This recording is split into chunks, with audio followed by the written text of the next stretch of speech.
Sponsored by Black Magic Design, the world's highest quality products for the feature film, post, and broadcast industries. blackmagicdesign.com.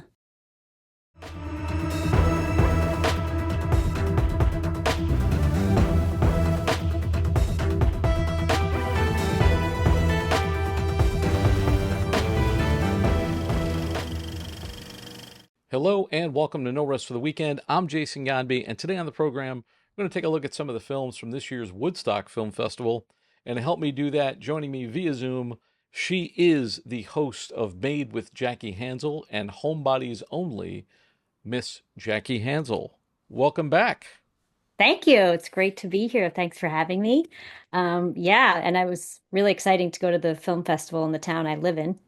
I was going to say you're coming to us. You're like an embedded reporter on Yes, location all the way in Woodstock, or the Great that's White right. North as we refer to it here in New York. Yeah, I've never been to of course I've been to Woodstock, but I've never been to the festival itself. What's it like? Tell me about the fest. it takes over the town. The town is super small. It has no traffic lights. And I work at Woodstock Elementary, which is also right in town. And when you come out of Woodstock Elementary and you go down what's called 375 into Woodstock, you either go left into the town of Woodstock or you go right toward the next town, which is Saugerties. And a lot of times when the film festival's in town, you are trying not to go left because you know there's going to be standstill traffic. But it's great. The town is buzzing. It's always in the fall, and this is one of the most beautiful times of the year here. We've had the foliage was perfect, still going. Um, and this was the 25th year of the film festival, which is pretty cool. It started in 2000, obviously, and it was founded by filmmakers Mayura Blaustein and Laurent Reto. And it takes place, I believe it started very small, probably just in Woodstock, but now they show films in Saugerties as well as Rosendale. They have events in Kingston. They've shown movies also in Rhinebeck. I think this year they didn't. But so it's pretty cool. It's just hopping around here. And they not only, what's cool about this festival is that they provide year-round programming. They have mentoring and educational programs for filmmakers, students, and audiences. And you can also do like virtual screenings throughout the year through them. So it's pretty big. It's a not-for-profit, obviously. They have Oscar qualifying. They're an Oscar qualifying festival in the short film categories, live action short film, animated short film, and documentary short film. So it's a pretty big deal. They also offer panels, live music, and they have an awards ceremony. So, and I know they have after parties and stuff, which way back I used to volunteer. And a lot of times I would just be at one of the theaters and doing popcorn or standing outside. Um, and we would sneak into the after parties. But they got really strict after that. So this was a long time ago. Um, but yeah, it's fun. And Mayura and Laurent, they made a documentary called For Love of Julian in 1998, and it was about and Susan Sarandon narrated it, and it was about multiply handicapped, profoundly brain injured children, and it was Julian was their son who ended up passing away. Um, so that's, I think, kind of how it started or what sparked this. Yeah, but it's definitely a fun time. What was the first picture that you saw? First movie I saw was The Uninvited. It was written and directed by Nadia Connors, and this is her first narrative film. She co-wrote the environmental documentary The 11th Hour with Leonardo DiCaprio.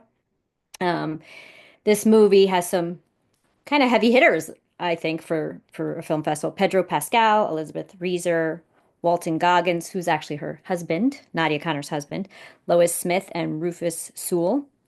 It made its debut at South by Southwest. So this film takes place over the course of one night. It's in one house, and it was a Hollywood party The husband, Walter Sammy, who's played by Walter Goggins, he's an agent. He's a Hollywood agent, and his wife Rose, who's played by Elizabeth Reeser, was a former actress. And before the party even begins, a confused elderly woman, Helen, played by Lois Smith, appears. She's disoriented. She pulls up to the house thinking it's hers. She had lived there, but she's thinking she still does. And she's the uninvited. She's the uninvited guest. And basically, she causes the characters to reflect on the course of their lives have taken, their significance, their relationships, and you know, it's kind of like both Sammy and Rose are going through a bit of a midlife crisis, but really the strong theme is, and I'm even quoting what Nadia Connors said before the film because she was there. She said, really, of all the roles that women are asked to take, they still feel like they're disappearing. So it was pretty heavy on that. Rose and Helen are really like mirrors of each other and reflections of each other, reflecting the past, the present, the future. It was really great. I mean, this film flows beautifully. The house is gorgeous. It's like I'd say like a Spanish style, with the stucco, and it's very soft colors. And it just feels very intimate, feels like everything's like candle. I mean, in the beginning it's like daylight, but it gets darker and it's beautiful. And they have humor, interwoven into it, obviously, and it's like perfect timing. And Lois Smith to me really shined. I mean, she gave me chills. I'm getting them right now because there was a scene where she's just looking around and the music they chose and her looking and you can see her like remembering things and taking it in and being surprised. I mean, I couldn't believe the emotion she evoked just from not a word, just looking around. She was so great. Her searching eyes, her pauses, everything. And it touches on the uncomfortable truths of aging and motherhood and feeling lost and alone, even when you're surrounded by people. I mean, this was a Hollywood party going on, but still you felt that loneliness that the characters felt. Um, and a big thing too that they talk about is like struggling with being good with who you are, being okay with who you are, which I think a lot of people struggle with. Um, yeah, and I don't want to give too much away, but it was so I was definitely bawling through this. I think I cried through almost every movie I saw. Was this movie a COVID child? Was this something that they did during the pandemic? Someone did point out, and it felt like this, that you were watching a play. There was this feeling of that, and no wonder because she had started off writing it as a play. Then COVID happened, and she thought, well, how am I going to reach audiences? Because no one was seeing plays and all everything. So she's like, I'm going to make it a movie. But I'm not exactly sure, yeah, what year they actually filmed it. But yeah, it did come out of that.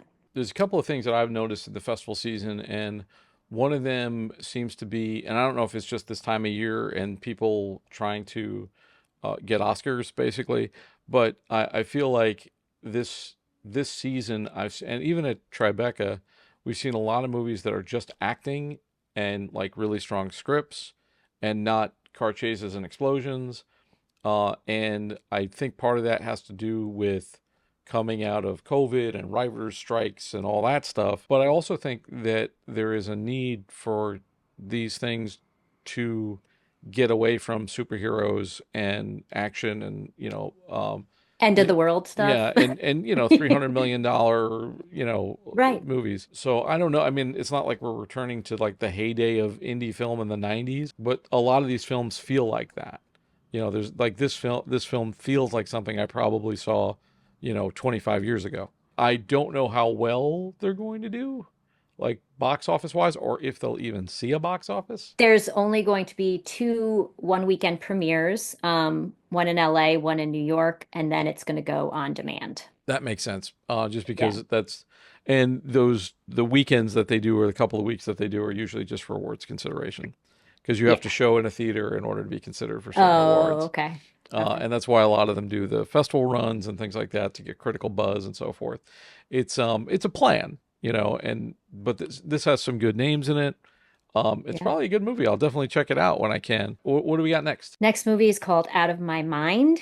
It is courtesy of Disney, and it is adapted from the New York Times bestseller by the same title by Sharon M. Draper. I have to say, I work in education. I'm a speech pathologist.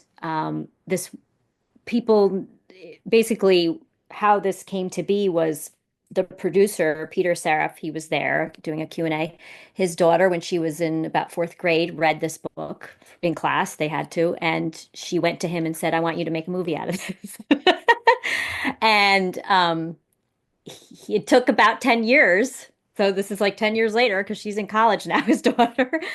And he did make it. So this book, this movie, sorry, is about stars the main character is called Melody Brooks, and she has cerebral palsy. She's nonverbal. She's 12 years old. She's in an electric wheelchair.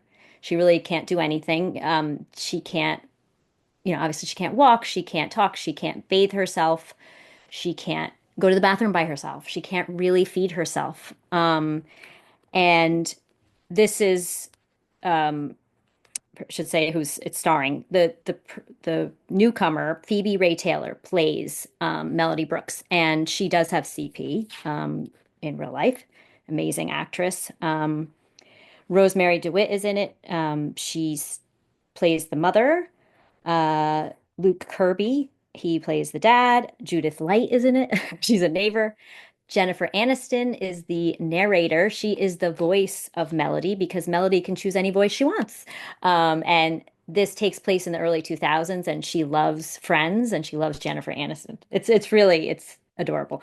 Um, and so their life gets a little shooken up because this educator who works at the local university, she has her doctorate. Um, Wants to try mainstreaming Melody into a general education sixth grade classroom because Melody is actually super, super smart. And she had been in their special ed program, basically in a trailer off of the school, which I've heard about. I have not seen that, thankfully, in my district, but I have heard about that. The program's placed, actually in a different building from the school and wanted to challenge her. And what's great about this movie is we get completely immersed in Melody's world because we obviously can hear all her thoughts and feelings. And it's this one again, I was like, this one I was bawling throughout the entire thing. She is a typical 12-year-old and wants and desires all the things a typical 12-year-old girl wants. And it was heartbreaking and gut-wrenching. Um, and this actress to, you know, act with just the emotions on her face and just amazing. She was amazing. And she does, and this is not really giving anything away, she does get what they call an augmentative communication device. So you can hear a voice through, it's like a little computer, and she types in what she wants to say. And that is part of it. I thought it was going to center a lot on that actually at first, but it's not really. It's really about self-advocacy, and looking at people in a different way that have disabilities, looking, don't underestimate them. Let me think what else. It was very touching, and coming from being a speech pathologist where I help people communicate, it definitely hit home. I don't work with augmentative communication devices. I have not worked with that, just very little when I was in grad school. So I don't have a ton of experience with that at all. But I hope that in comparison to what was happening in this movie at that time, the special ed hopefully has evolved. um, from what I see, where I work, not underestimating kids like maybe they did back then just by going by looks.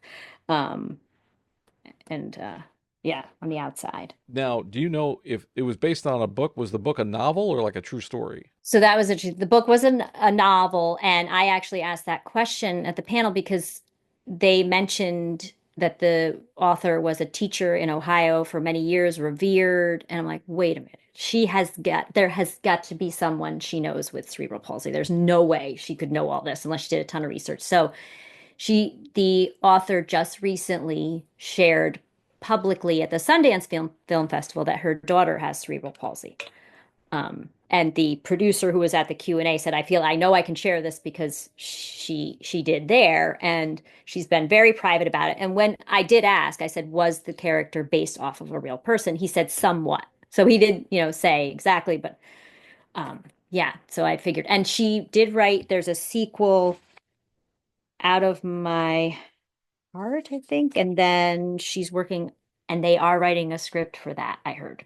And she is working on a third book, I believe, too, which again, I'd never I was like, I can't believe I never heard of this. And I work at a school. Um, yeah. And even though, yeah, it's Disney, there's definitely that Disney touch. Um, the fact that obviously they worked for a long time on this, and they worked hard, I think, to get where they're at. Yeah, I mean, it sounds like another good story. What do we got next? Next, oh, this is definitely one that I probably wouldn't normally see, I'd say, called Seeds. It's a horror comedy where I would call it more a thriller comedy. Horror, I think of like, I don't know, monsters and like more like that, I guess. But anyway, it was written, directed, and starred Ganito Horn, and she had been in Alice Darling and Reservation Dogs, if anybody knows that. And she is from, I have the pronunciation here, I have to look at it. Ganawage, and it's a Mohawk reserve outside of Montreal. She grew up on an Indian reservation. She plays she plays herself in terms of her name, but she's called Ziggy, and she's a Toronto-based influencer. And she signs a contract with this like major fertilizing company, but things take a disturbing turn after she heads back to her indigenous community where she grew up to house sit at her aunt's house, um, because her new client has horrific plans, basically to destroy the environment and hurt her loved ones.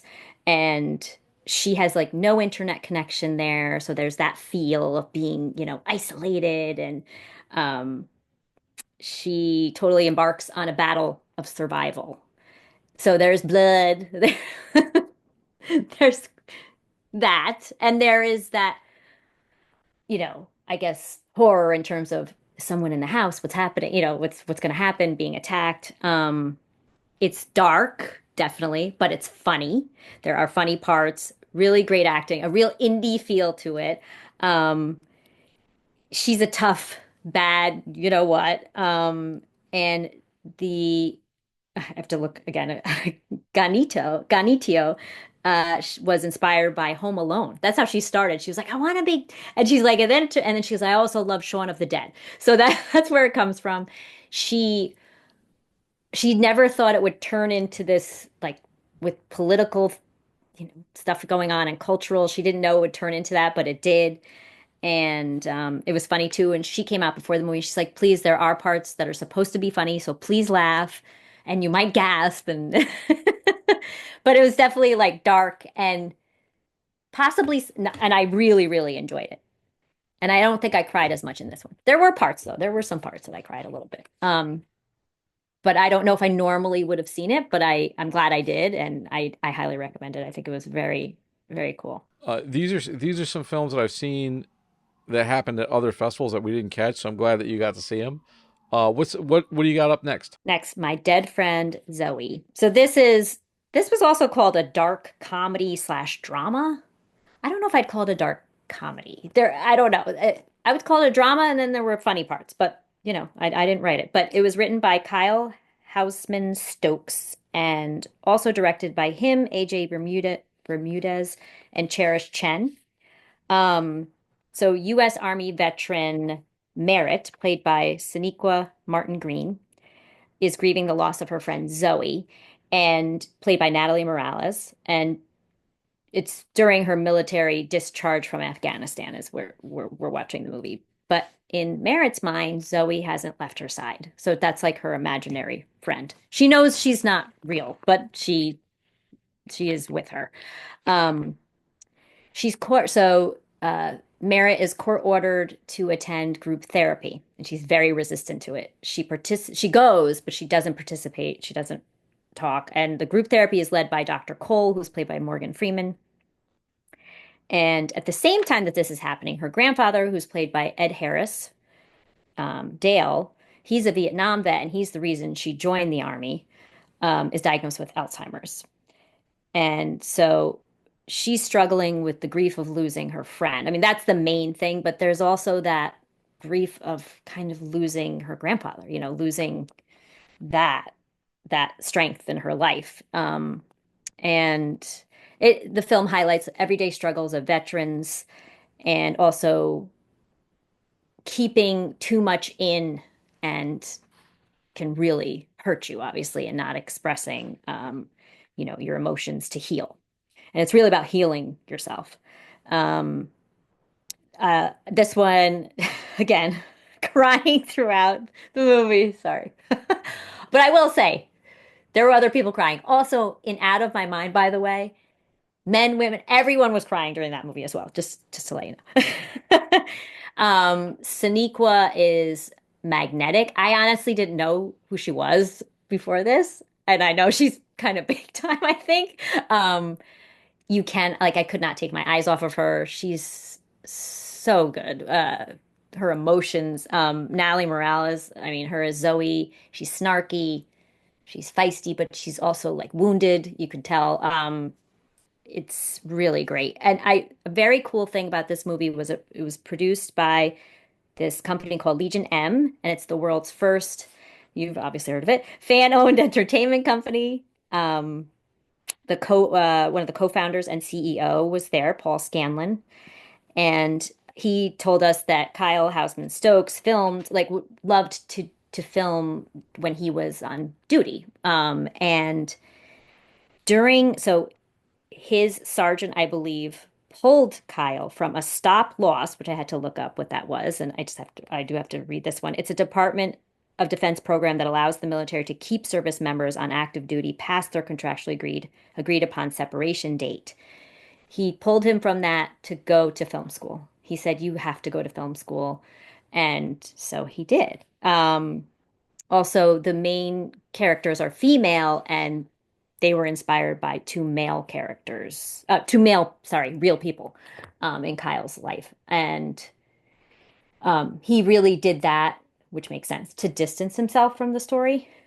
But again, I thought it was really great, really, really great. And I'm not an opponent of the military. But I'm not like I don't know a lot about it. And I think no matter really what your feelings are maybe on it, I think it'll touch you. If you see this movie, it was really good. Okay, so there's two things that are really interesting. So I don't know if people caught all of we did a lot of coverage of Tribeca this year. We did a lot of Hmm. episodes about Tribeca.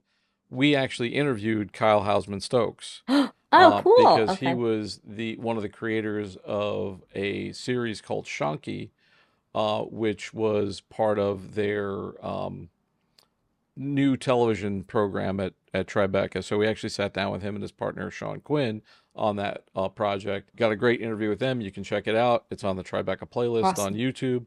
And then I also, years ago at Comic Con back in 2019, in the before times, Mhm. interviewed Jeff Annison, who is the co founder of Legion M.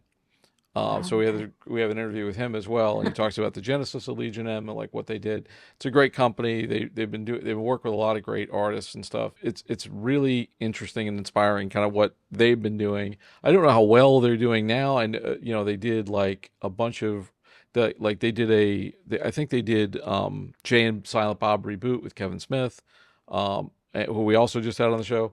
And then they also did movies with like Anne Hathaway, and they've done some really good projects, and they're definitely worth checking out. All right, so that was Was that was the last picture that you saw? That was the last picture. I did forget to mention Out of My Mind will be streaming on Disney Plus. Fantastic. Okay, so we're going to look for these things, and hopefully by the time this posts, I'll have updates on where these projects will be, and so forth, where people can find them, and hopefully they'll get some more info through this. So I got to wrap up, but before I go, where can people find you and find your podcasts? You can find my podcast on YouTube or anywhere you listen to podcasts. I have Homebodies Only, and my co-host and I talk about Max shows, formerly known as HBO, and Made with Jackie Hanzl, also YouTube or where all audio podcasts are. I interview